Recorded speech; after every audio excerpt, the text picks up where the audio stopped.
Welcome back, student. So this is our second video on age of industrialization. We have discussed up to question number 5. Now question number 6. This is also important to give you mark, so it often come. Why did women attack spinning jenny in England? Spinning jenny, it is a machine with multiple spindle where threads are deposited. So by James Hargreaves, this device or this spinning jenny was invented by James Hargreaves. So this displays large number of women that work on single spinning spindle. Okay, so that is in England. So women supplemented household income working on spinning wheel with a single spindle where the yarn are deposited. But here multiple spindles are there where at a time they are deposited. So that displays that is your women laborers in household industries. That's why women were attacking the spinning jenny or these machines. The introduction of spinning jenny came at a time of economic hardship. Furthermore, conditions of workers, they were not very good, so at that time economic hardship were also there. At that time this was invented by James Hargreaves. So women were hostile towards this spinning jenny. Then women feared that spinning jenny would displace hand labor and would cause unemployment and misery. Of course, as spinning jenny came, so large number of women, they were displaced by the spinning industries. That's why women were hostile towards the spinning jenny and attacked the spinning jenny in industries. Then explain. So up to question number 6, that is your in the context of England and Europe. Now Indian context is here. Explain the age of Indian textile before the age of industrialization. So before industrialization, what were the conditions of Indian textile? That is your not industry, that is your textile household industries. So before industrialization, India exported fine varieties of cotton and silk to other countries before industrialization. Then Armenian and Persian traders carried Indian textile to Afghanistan and Central Asian countries. So Armenia and Azerbaijan war, you have heard, that is between Azerbaijan and that is your Turkey. Armenia is there. Then below Armenia there is your Iran is there. So old name of Iran, that is your Persia. So this is your Iran, this is your Armenia.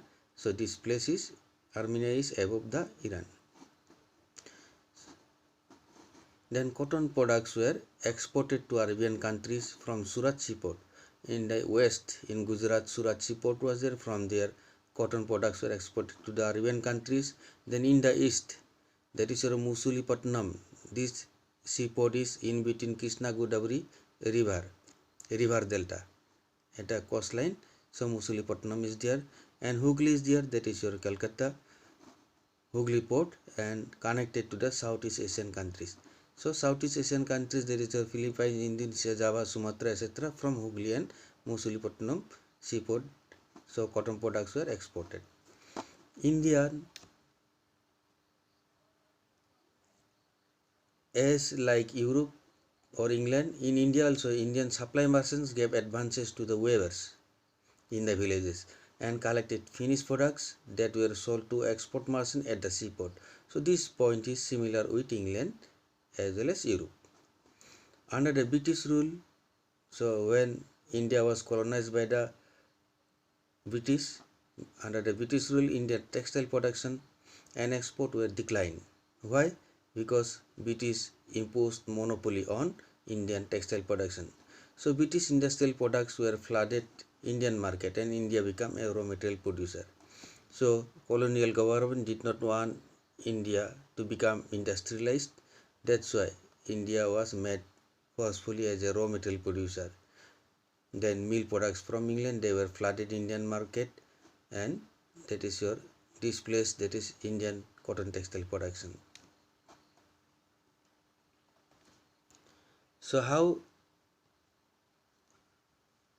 they captured the Indian market. So question number 8, how did East India Company ensure regular supply of textile from Indian weavers? The political power asserted trade monopoly over Indian textile production by the colonial government. Furthermore, company, East Indian Company, that appointed Gomasta. Gomasta, that is a person that supervise Indian weavers to supervise weavers and collect finished product. So these weavers paid advances. Weavers were paid advances for their quality products. Then Gumastas, with the help of sepoy or police, acted in the interest of the company and ensured regular supply of textile to the East Indian Company. So as colonial government that asserted uh, that had political power, so that helped to carry out trade monopoly over Indian textile production. Then East India Company that employed Gomasta, a trusted person of East India Company, that ensured regular supply of, that is, Indian fine cotton textile product from Indian weavers or from Indian cottage industries or household industries. They were collected for the sake of East India Company.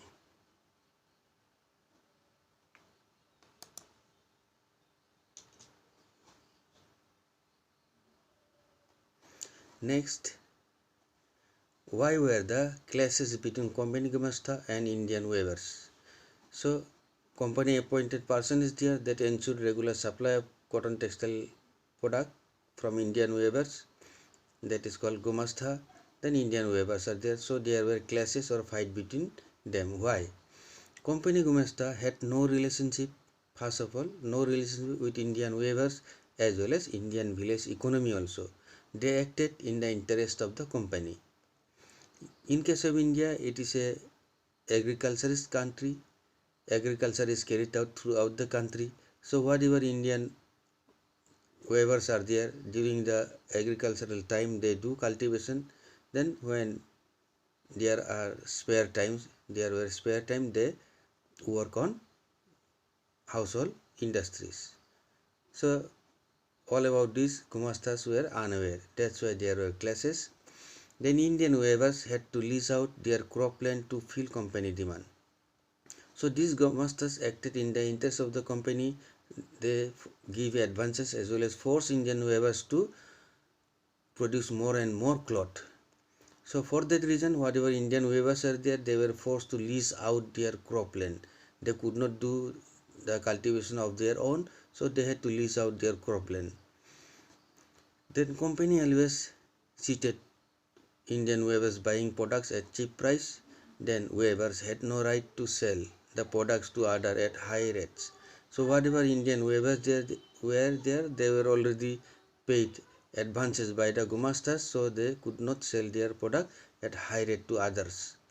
Then Gumastas, accompanied with sepoy, behave hard towards weavers in case of delay. So in case of delay, whatever Gumastas were there, they behave hard. They give punishes to the Indian weavers. So as here in this point, Indian weavers, they were forced to lease out their cropland.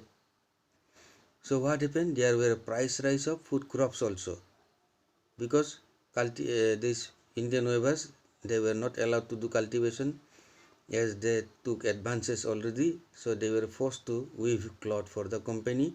So their land that is leased out, so they will give half of the product. Then there were crisis of food crops also.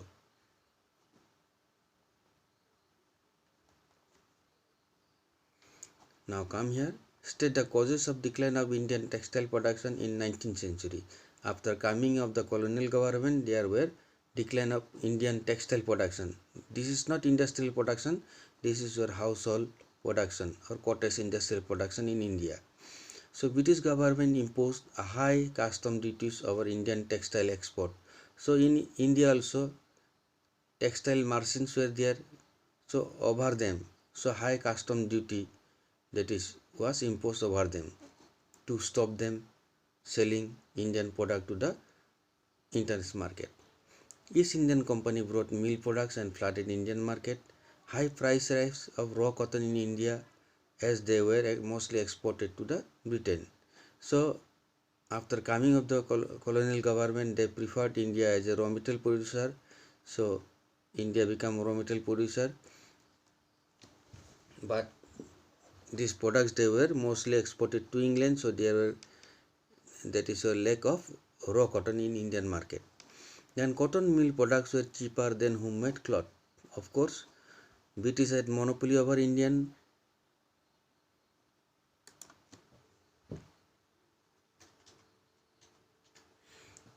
cottage textile production under the supervision of appointed Gumasta. So British had monopoly over Indian cottage textile production under the supervision of appointed Gumasta. So Gumastas already appointed to supervise Indian weavers and collect the fine Indian cotton textile. Then whoever Indian merchants were there, they could not carry out, that is your, the trade in the internal market because custom duty was raised by the colonial government. They could not export at a high rate.